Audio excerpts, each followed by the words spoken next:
Let's talk qualifying. This weekend was the first time in Hungarian qualifying that we saw some new rules. I did see this hyped, and if you haven't learnt this about me, it bugs me when the media hypes things in a way that's just icky and dumb.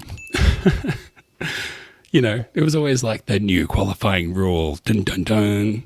It was pretty straightforward and simple, and it didn't need to be made out to be anything nefarious. But anyway, well done, clickbaity copywriters. This was the new rule broken down, so I captured this and I thought this was the easiest way to just capture what was changing. New qualifying tyre rule. A new tyre rule for qualifying takes effect this weekend in Hungary, with drivers having to run hards in Q1, mediums in Q2, and softs in Q3. So if you didn't catch that in Q1... I'm getting a hard on in the middle of the race. Not in the middle of the race, in Q1. It's very simple. Couldn't be more simple. One of the justifications for it was that, well, this will reduce the number of tyres that the drivers will use throughout the race weekend, which is better for sustainability. Now, we hear this a lot, and your ears have always got to prick up when you hear that, because they always love to put a sustainability spin on things as a way to sell changes that they want to make. What I heard was, we want to use less tyres. This is their way to do it. And the end result really was that during the practice sessions, the drivers just did less running because they want to conserve their tyres. It's copped the brunt of people like Toto Wolff, Max Verstappen, Lewis Hamilton, saying this change is dumb.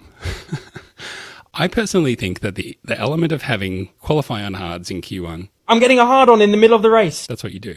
Q2 mediums, Q3 softs. I actually don't mind that. I sort of think that that part of it is okay. Restricting the tyres to limit running, maybe I'm less okay with that.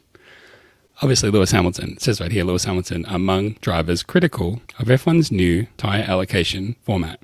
FIA will be gutted to hear Lewis critical of them because... Lewis, I love you and respect you. That's what they always say. Lewis Hamilton is among the drivers who have criticised Formula One's tyre format tweak, which is debuting at this weekend's Hungarian Grand Prix. F1 are experimenting with a new format dubbed the Alternative Tyre Allocation, ATA, in Hungary to cut the number of tyres used on a Grand Prix weekend for sustainability reasons. Each driver has 11 sets of slick tyres in Budapest, compared to the standard allocation of 13 for a traditional weekend. Tyre usage is mandated for qualifying, with hards required to be used in Q1, mediums in Q2, softs for the top 10, shootout in Q3. Seven-time world champion Lewis Hamilton said the format tweak results in less running during practice, something that he feels is bad for the fans. We only had one tyre that we were going to use this session. Not really a great format, this change that they made for this weekend. It just means we get less running. Not ideal, and there's a lot of wet tyres I think they throw away after every weekend, like a lot. Maybe they should look at something like that rather than taking time on track away from the fans. Now, this I agree with. It punishes the fans, it reduces the on-track action, which is something they're desperately trying to improve. They tweaked the qualifying format back in the day, which they stuffed up and they had to go back to the old way. Then they introduced sprint races. Then they've stuffed around with the qualifying order. They just can't get it right. And now they've stuffed up the tyres. So what are you doing? Stopping the cars or disincentivizing cars from going out during the sessions is just not a good idea. But that quote, they throw out wet tyres, don't they? That really caught my eye. And it made me wonder, is that true? Do they just take the wet tyres they don't use and throw them in the skip? I mean, in the 70s, they probably just chucked them all in a local creek or something, right? But I sort of feel like these days they would have a more modern approach, a more eco approach. I didn't know. So I did some investigation. Here's what I found. This article from the great people at Road and Track, whoever they are. This is by Brian Silvestro, for whom we say a great thanks. We will now enjoy your work. Here's why Pirelli scrapped 1,800 F1 tyres after the Australian Grand Prix was cancelled. Oh, it hits me right here. Thanks so much. Pirelli, Formula One's tyre supplier, delivers thousands of tyres every race weekend and are responsible for mounting them onto the wheels. According to motorsport.com, the company had to scrap 1,800 tyres after the Australian Grand Prix was cancelled. Now that's obviously all of the tyres because the whole event was cancelled, as I remember it. So that gives us some numbers to work with. I know what you're thinking. Why not just save the tyres and reuse them at the next race? Well, it's not that simple. For races outside Europe, Pirelli dismounts the tyres to have them transported, and dismounting them effectively makes them too dangerous to reuse. Fair enough. For the European events, we can carry them over because if we don't use them, we keep them fitted and we load our trucks with tyres and rims. So what happens to the 1,800 unused scrap tyres? Well, they aren't just thrown away. Wink, sure they're not. Pirelli crushes them to save space and then ships them to the UK where they are recycled and turned into cement at a factory.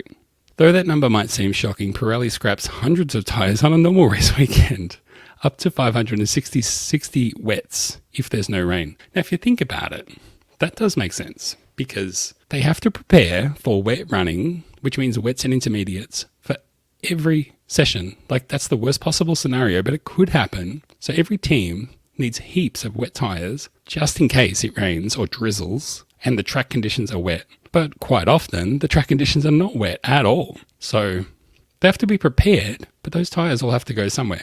So there's confirmation. If the race is in Europe, they get shipped back. If the race is not in Europe, and we have more and more races not in Europe, which means more and more tyres that we are turning into cement apparently, then that's a lot of tyres going to waste. And then that said they turn them into cement. And I was like, what?